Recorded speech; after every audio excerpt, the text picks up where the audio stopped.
Minasan konnichiwa, Samurai Engineer desu. So let us have this article regarding investors titled Keeping the Score. The Chicago Cubs baseball team probably has this major revenue and expense accounts. So there are 4 accounts under revenues, there are 4 accounts under, there are 4 transactions under expenses. Okay? For example, we have admissions, ticket, sales. So this is gross sales, revenue. Concessions, there are concessionaires. They are small businesses, okay, inside the area, so it will add up to our revenue. Television and radio, another gross sales, revenue. Advertising, so there are ads on our available spaces, okay. So another sort of revenue to our team. Okay. Expenses, of course, we have to pay the player salary. That is an expense. Take note, if you can recall, expense are those transactions without future benefit. We don't have future benefit for players' salary. If we already pay that, and if they already serve that term, we cannot be benefited from it later on. Okay? Administrative salaries, for example, another expense. So, player and admin salaries. Travel. We need to go to another venue.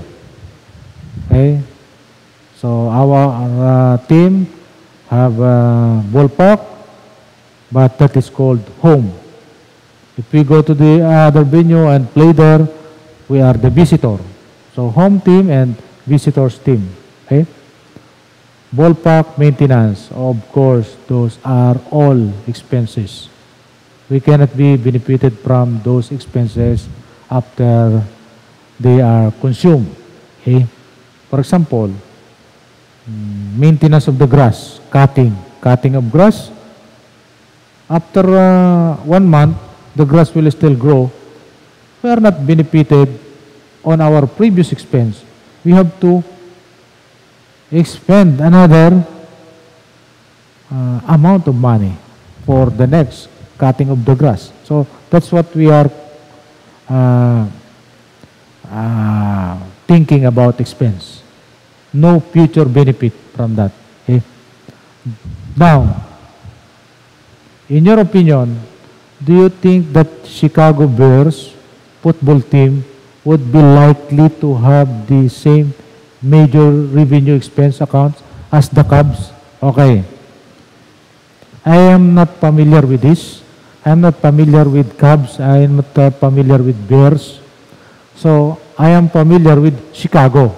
Chicago is a major city in the United States. It is in the Illinois, no? State of Illinois. Chicago, Illinois. Much like as Central Bicutan, Taguig. Okay? Chicago, Illinois. Okay? So, inside the Illinois, state of Illinois, they have a big city called Chicago. Chicago City.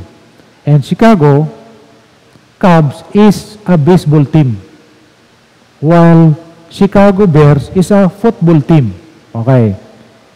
So, you are being asked, do you think that the Chicago Bears football team would be likely to have the same major revenue and expense accounts as what are listed here?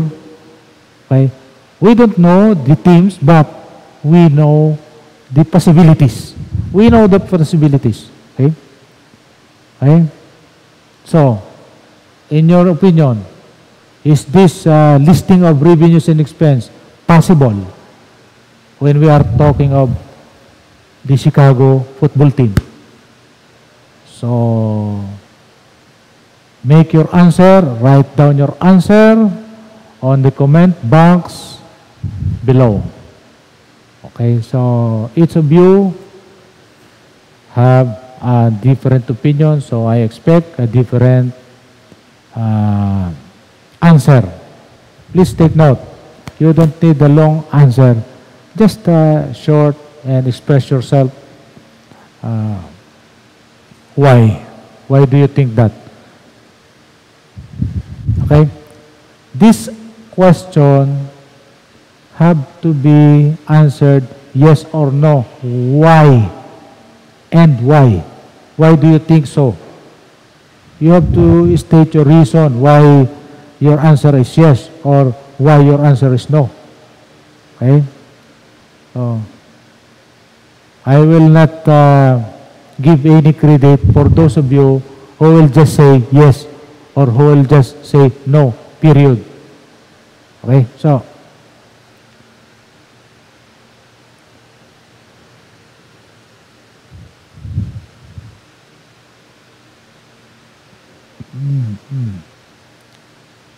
okay, let us continue with this.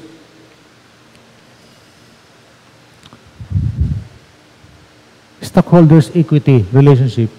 How about when we are talking of stockholders' equity? Common stock retained earnings equals stockholders' equity. If we add common stock plus retained earnings, okay? So in the balance sheet, those are reflected. Okay, take note. In the balance sheet, revenues and expenses are not reflected in the balance sheet. Okay, but common stock and retained earnings are reflected in the balance sheet. However, on the income statement, okay, revenues and expenses are recorded there. Okay, take a look. In retained earnings statement, we also record the relationship, the result of income statement recorded there. Either it is net income or net loss. It depends upon the result. Okay? Recall, if it is net loss, we are using what? Parentheses. The amount, the value of the loss must be inside parentheses. Okay? So, and what? We are recording also the dividend. So, net income or net loss, then less dividends, will have ending retained earnings. So, ending retained earnings, you will notice, is again related to the balance sheet. Okay? Related to the balance sheet. So, therefore, it might be easier for us to record or make the income statement report first, then go to the retained earnings statement, and then go to the balance sheet. Okay, then go to the retained earnings statement. Okay, or retained earnings statement, that's correct. Income statement, retained earnings statement, then balance sheet, then lastly cash flow statement.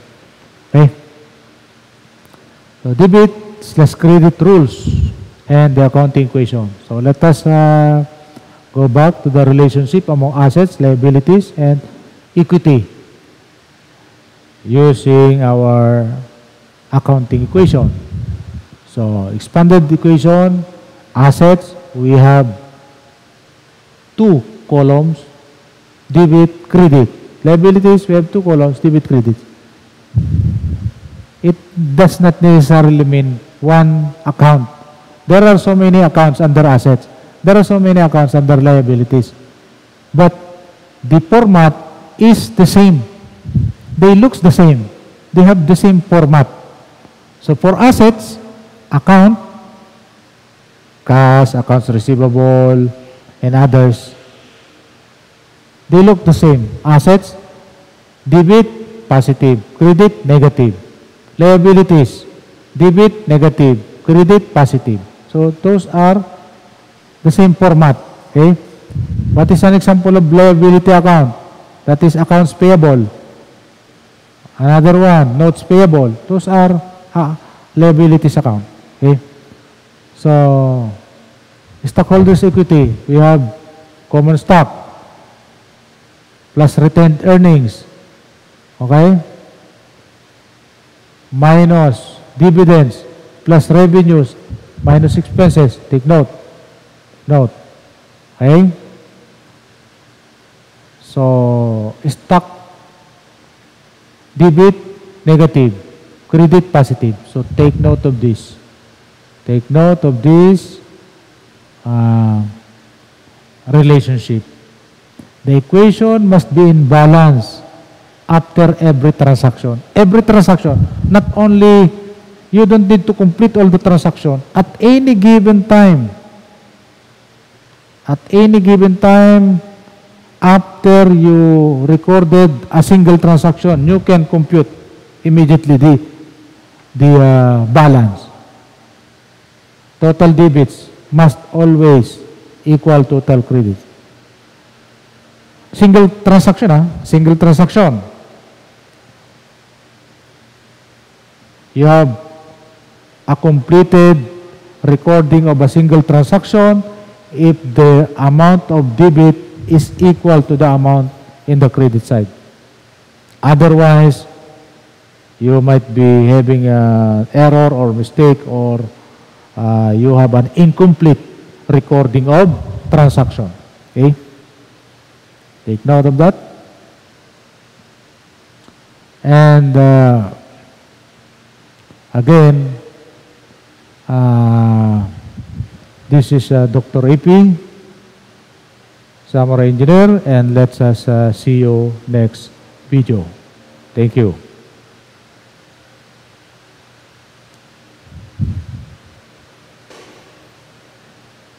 Okay.